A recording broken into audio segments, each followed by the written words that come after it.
Imagine a company worth around 24 billion euros telling investors it had 1.9 billion euros in cash. Its auditor had signed off for years. Germany's financial regulator went after journalists and short sellers instead of stopping the company. Politicians treated it like a national champion. Then, in 1 week in June 2020, the cash was exposed as likely non-existent. The CEO was forced out. The COO vanished. And Wirecard became the first DAX company ever to file for insolvency. This was not just a bad quarter, it was the collapse of a story that Germany badly wanted to believe. Wirecard began in 1999 near Munich as a payments company. In its early years, it built business in corners of the internet that established financial players preferred to avoid: online gambling, pornography, and other high-risk merchants. Those sectors were messy, legally sensitive, and expensive to serve. They were also profitable. Over time, Wirecard moved out of that world, or at least appeared to. It added mainstream payment processing, card services, and banking capabilities. After getting a bank license in 2006, it could do more than just pass payment data between merchants and banks. In Europe, it could also act as the acquiring bank itself, which made it look more substantial, more integrated, and more legitimate. By the late 2010s, Wirecard had become the German tech success story. And this is important. Germany had a complicated relationship with technology. The country invented the automobile, but missed the personal computer revolution. It watched Silicon Valley build the future while German industry stayed anchored to manufacturing. By the 2010s, there was genuine hunger for a German company that could compete in Fintech, in AI, in the digital future. Wirecard wasn't just a payments processor, it was supposed to be proof of concept that Germany could still innovate at the highest level. The company presented itself as a digital finance platform for a cashless future. Analysts loved the growth. Banks kept lending. In 2018, it entered the DAX, replacing Commerzbank. At its peak, it was worth about 24 billion euros, and for a time, more than Deutsche Bank. That matters. Wirecard was not sold as a niche payment processor in Asia. It was sold as proof that Germany could produce its own global fintech champion. Not another industrial exporter, a digital winner. That made people more willing to ignore what they did not understand. The first reason Wirecard looked credible is simple. Some of the business was real. It really did process payments. It really did sign customers. It really did benefit from the broader shift toward e-commerce and digital payments. Fraud works best when it is wrapped around something genuine. The second reason was complexity. Payments is an industry that most outsiders do not fully understand. Money moves between customers, merchants, card networks, issuing banks, acquiring banks, processors, and settlement accounts. That complexity can look like sophistication. It can also hide weak controls and invented numbers. The third reason was the structure Wirecard used outside Europe. A large part of the story centered on what the company called third-party acquiring. In simple terms, Wirecard said outside partners handled certain merchants in places where Wirecard could not or did not want to do so directly. Partners such as Al-Alam in Dubai, PayEasy in the Philippines, and Senjo in Singapore were supposed to process transactions, while Wirecard earned commissions and recorded large cash balances linked to that business on trustee accounts. On paper, that arrangement made Wirecard look global. In practice, it made verification nearly impossible.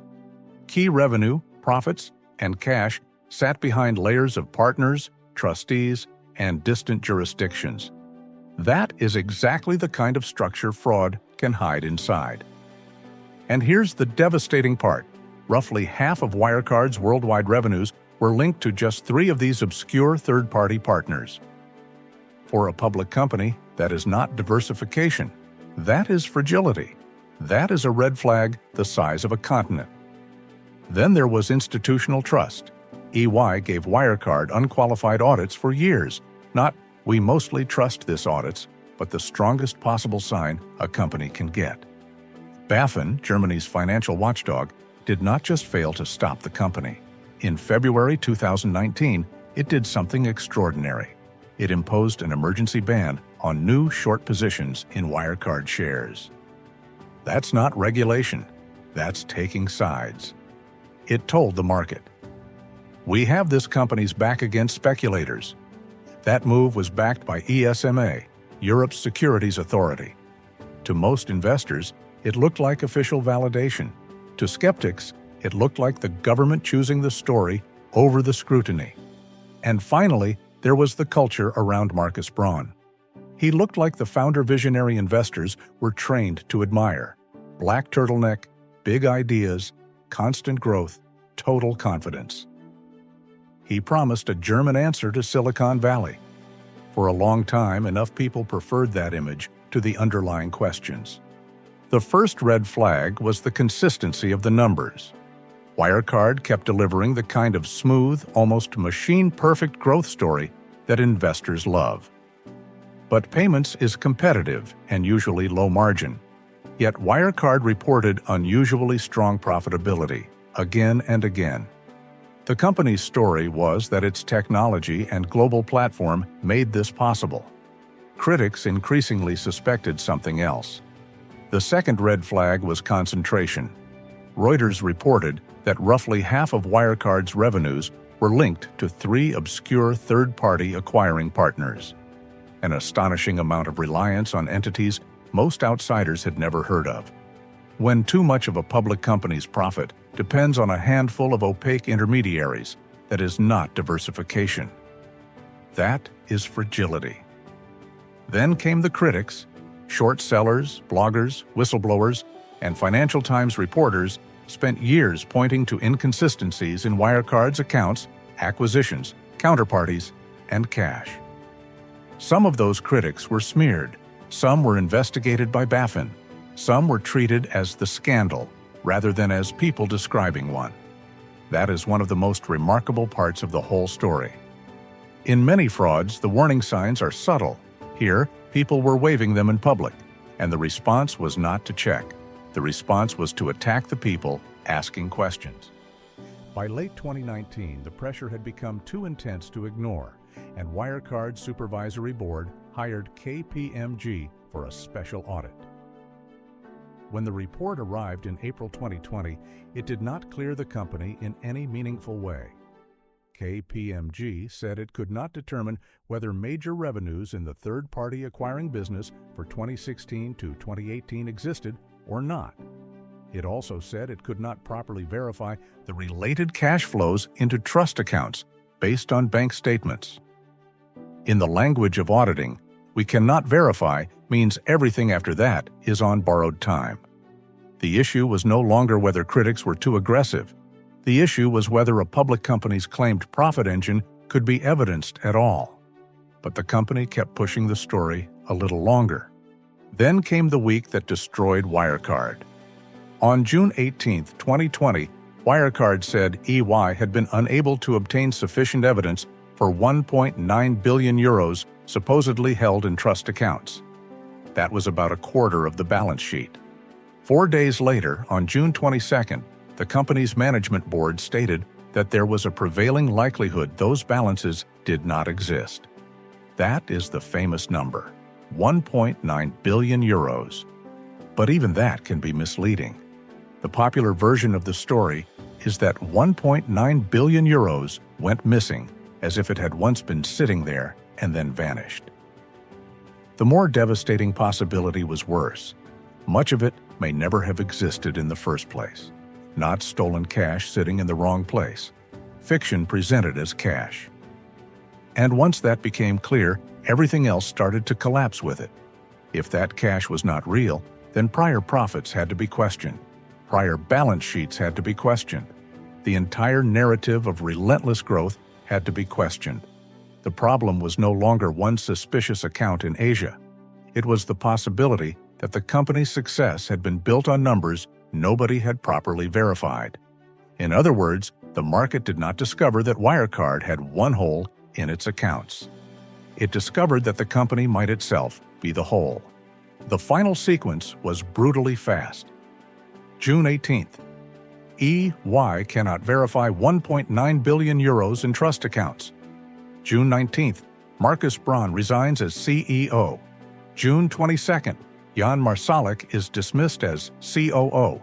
Management admits the cash likely does not exist. June 25th. Wirecard files for insolvency due to impending insolvency and over-indebtedness. For a business that had been presented as one of Europe's most important fintechs, the speed of the implosion was almost absurd. 1 month before, politicians were still defending it. 1 week later, it was gone. Reuters reported that the company owed creditors almost $4 billion. For customers, it meant their payment processing shut down overnight. For 5,800 employees, it meant going to work on a Thursday to a company and leaving it insolvent by Friday. For shareholders who'd been told this was Germany's answer to Silicon Valley, it meant watching 24 billion euros evaporate. Braun was arrested, released on bail, then later went on trial in Munich in December 2022. He denies wrongdoing. Reuters reported in 2024 that the trial was still ongoing. Marsalek fled and remains at large. Reuters has reported that authorities believe he is in Russia. The fallout spread well beyond the executives. Germany's parliament held an inquiry. BaFin's handling of the affair became a national embarrassment. And in 2023, Germany's auditor oversight body said there had been breaches of professional duties in EY's Wirecard audits for 2016 to 2018. EY received a 2-year ban on taking certain new audit mandates in Germany, along with a fine. By then, the market value had already been wiped out. A company once worth about 24 billion euros had collapsed into insolvency, leaving creditors, shareholders, employees, and customers to fight over what was left.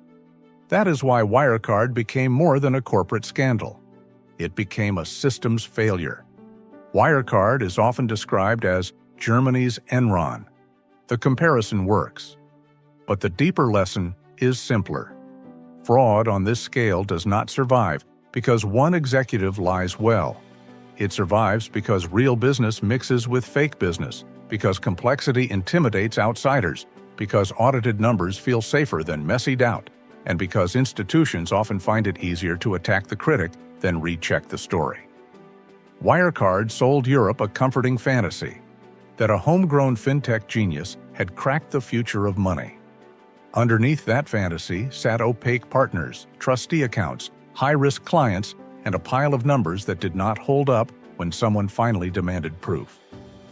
So the real scandal is not just that 1.9 billion euros was missing.